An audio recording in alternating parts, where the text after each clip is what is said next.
Friends, তো এখন রাত্রি 10টা বাজে। তো আমি দেখাচ্ছি লাস্টেই বলছি, আমরা এখানে ঘুরতে এসেছি সুন্দরবনে মা তারা ট্রাভেল। খাবারের রেসিপিগুলো দেখাচ্ছি। দেখো, চিলি চিকেন ফার্স্টেই দেখালাম, মিস্টেক হয়ে গেছে। ঠিক আছে, রাইস, স্যালাড, আর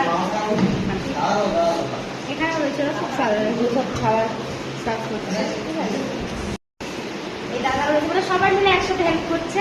ঠিক আছে, খাওয়ার খুব দারুণ হয়েছে। আপনারা যদি মানে ঘুরতে যদি আসেন তাহলে ওনাদের কাছেই আসবেন, এসে ঘুরে যাবেন। ঠিক আছে,